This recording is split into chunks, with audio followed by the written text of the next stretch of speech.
அஸ்ஸலாமு அலைக்கும் வரஹ்மத்துல்லாஹி வபரகாத்துஹு. சிரியா நாட்டிலே மதகு பாஷா என்று சொல்லக்கூடிய ஒரு கடை வீதி இருக்கிறது.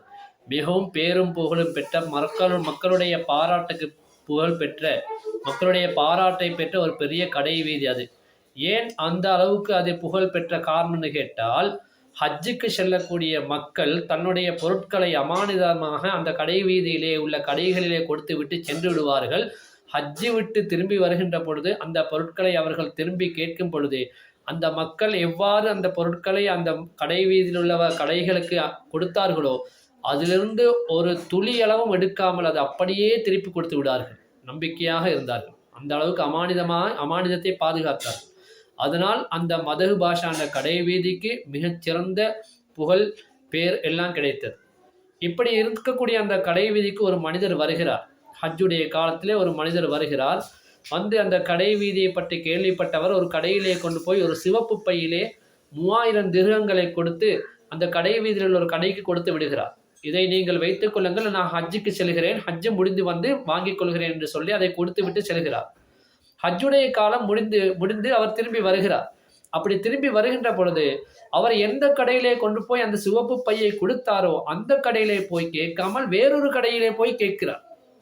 அவர் மறதியாக வேறொரு கடையிலே போய் கேட்கிறார். ஆனால் அந்த கடைக்காரர் சொல்கிறார், நீங்கள் என்னிடம் எந்த விதமான பையும் தரவில்லையே, எதுவுமே நீங்கள் என்ன தரவில்லையே என்று சொல்கிறார்.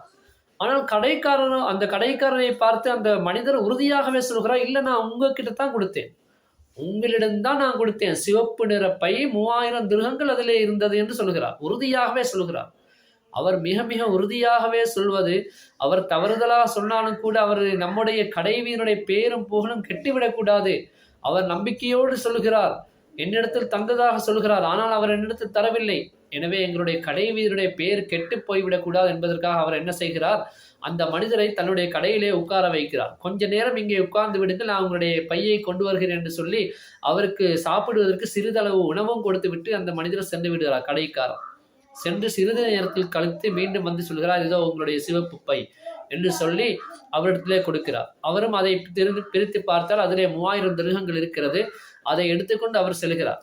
அந்த கடை வீதியாகவே செல்கின்ற பொழுது எந்த மனிதர் தான் என்னிடத்தில் என்னுடைய கடையில் சிவப்பு பையை 3000 திர்ஹங்களோடு கொடுத்தவர் என்பதை அடையாளம் கண்டு கொண்ட இன்னொரு கடைக்காரர் அவரை அழைத்து சொல்கிறார், இங்கே வாங்க, ஹஜ்ஜுக்கு போனீங்களே, எப்ப திரும்பி வந்தீங்க, என்னிடத்தில் உங்களுடைய பையை தந்துவிட்டு போனீர்களே, ஞாபகம் இருக்கிறதா, ஏன் என்னுடைய கடையை அப்படியே கடந்து போகிறீர்கள், மறந்து விட்டதா என்று சொல்லி, இதோ உங்களுடைய பை என்று சொல்லி சிவப்பு பையை 3000 திர்ஹங்களோடு கொடுக்கிறார். இப்பொழுது ஹஜ்ஜுக்கு போயிட்டு வந்த அந்த ஹாஜிக்கு ஆச்சரியம், அப்ப நான் இந்த கடைக்காரத்தில் தான் நான் என்னுடைய பையை கொடுத்தேனா என்று சொல்லி ஆச்சரியப்பட்டு, அப்படியானால் முதல்ல நான் சொன்ன அந்த தவறுதலாக சொல்ல அந்த கடைக்காரத்தை நான் கொடுத்த பையை அவர் எப்படி 3000 திர்ஹங்களோடு என்னிடத்தில் தந்தார், என்னுடைய பை என்று சொல்லி ஆச்சரியப்பட்டு கொண்டே அந்த கடைக்காரத்தில் செல்கிறார்.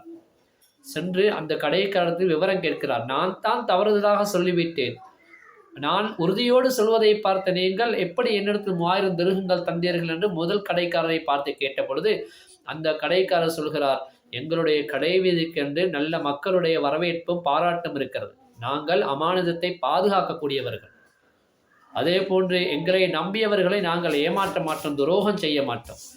அப்படி இருக்கும் பொழுது நீங்கள் என்னிடத்தில் தான் அந்த பையை தந்ததாக உறுதியோடு சொல்கின்றதை பார்க்கும் பொழுது உங்களுடைய அந்த நம்பிக்கை வீணாகிவிடக் போய்விடக்கூடாது, வீணாக போய்விடக்கூடாது, எங்களுடைய கடை தெருவனுடைய பேரும் கெட்டுவிடக்கூடாது என்பதற்காக நான் என்னிடத்தில் இருந்த 2000 திர்ஹங்களை அந்த சிவப்பு பையில் போட்டு உங்களுடைய 3000 திர்ஹமாக ஆக வேண்டும் என்பதற்காக இன்னொரு மனிதனிடம் கடன் வாங்கி அதிலே உங்களுடைய 3000 திர்ஹமாக உங்களுக்கு நான் தந்தேன்.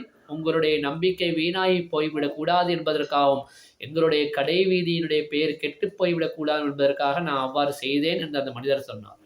அப்பொழுதுதான் இந்த ஹாஜியாருக்கு புரிகிறது, அந்த கடை வீதி எந்த அளவுக்கு மக்களுடைய அமானிதத்தை பாதுகாக்கக்கூடிய கடை வீதியாக இருக்கிறது என்று சொல்லி அவர் ஆச்சரியப்பட்டு தன்னுடைய பொருளை மட்டும் எடுத்துக்கொண்டு சென்று விட்டார். அந்த கடைக்காரருடைய பொருளை அவரிடத்திலே கொடுத்து விட்டார்.